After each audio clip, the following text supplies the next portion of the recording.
La façon dont vous vous adressez à vos collègues, ce que certains peuvent appeler style de leadership, influence-t-elle vraiment la performance et l'ambiance d'une équipe? Kurt Lewin, un des pères de la psychologie sociale, a mené une expérience très intéressante sur le sujet avec des enfants dans un centre de loisirs.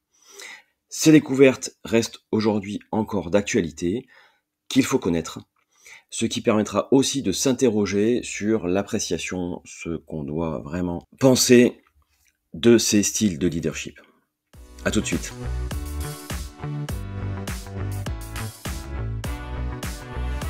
Être un bon chef, un bon manager, c'est maîtriser un certain nombre de compétences, de sujets, de thématiques. La psychologie sociale fait partie des points d'intérêt.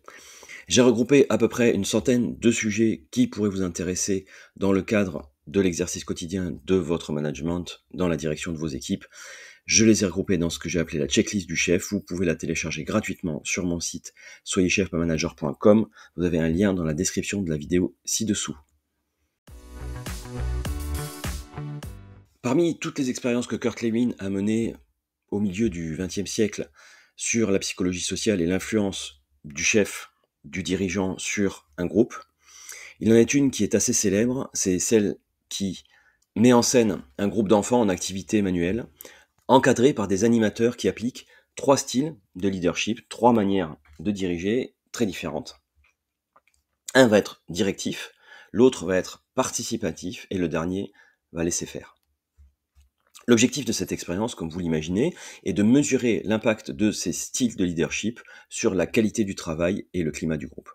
Si vous souhaitez voir plus en détail comment cette expérience a été réalisée à partir de vidéos ou de documentaires, vous avez des liens ci-dessous qui vous y renvoient.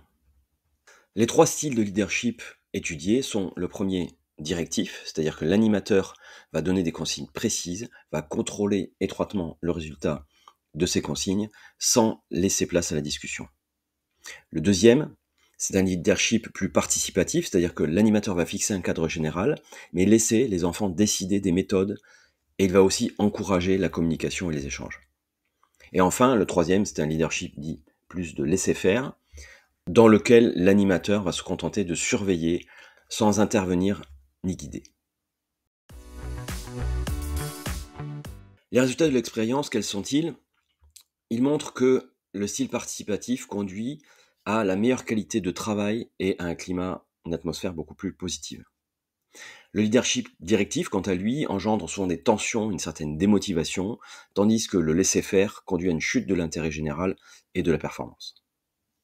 Alors, il faut quand même nuancer cette expérience et ses résultats. En effet, 1, on s'adresse à des enfants et pas des adultes. 2, toutes les activités ne sont pas équivalentes. En effet, dans certaines situations, un leadership directif est nécessaire, voire vital. Je pense notamment à des activités effectuées dans des situations d'urgence, comme les pompiers, les militaires, les policiers, ou aux métiers dangereux où chaque seconde compte et il faut une discipline stricte. Le style directif se voit aussi souvent nécessaire pour diriger des personnes peu compétentes ou peu matures qui ont besoin d'un accompagnement beaucoup plus rapproché.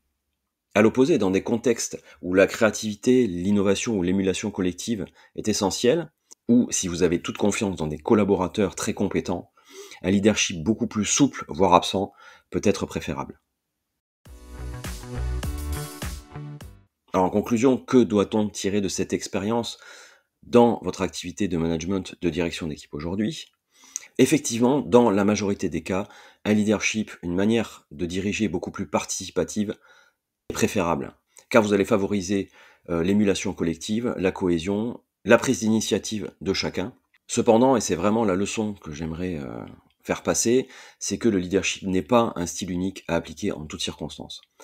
Attention aux stéréotypes et au raisonnement à l'emporte-pièce, et surtout, attention aux caricatures et à la manière dont on pourrait vous mettre dans une boîte en disant « vous avez tel style de leadership » ou « il faut se comporter de telle manière ou telle manière ». En effet, pour moi, un bon manager, un bon chef, doit adapter son style en fonction des circonstances. Il doit être directif quand la sécurité, la rapidité ou le contrôle sont cruciaux. Il sait être participatif dans la grande majorité des cas pour encourager l'autonomie, l'engagement et la collaboration. Et enfin, il doit pouvoir laisser un maximum de marge de manœuvre pour stimuler la créativité ou pour des collaborateurs expérimentés qui n'ont pas besoin d'être guidés ou accompagnés de manière très rapprochée Et ce sont probablement des personnes que vous savez meilleures que vous dans certains domaines et en qui vous avez toute confiance. La clé donc, concernant le leadership, est vraiment de comprendre le contexte et les potentialités de votre équipe. Avant de se quitter, je vous propose de répondre à quelques questions. Et vous donc? Dans quel style de leadership vous reconnaissez-vous? Est-ce que vous en avez plusieurs? Est-ce que vous l'adaptez? Est-ce que vous savez l'adapter? Est-ce que vous l'adaptez de manière consciente en fonction ou des personnes que vous dirigez ou du contexte dans lequel vous êtes? Avez-vous une stratégie à ce sujet? Merci de vos réponses. N'hésitez pas à les mettre en commentaire pour qu'on puisse voir ce que chacun pense sur le sujet. Merci encore et à très bientôt.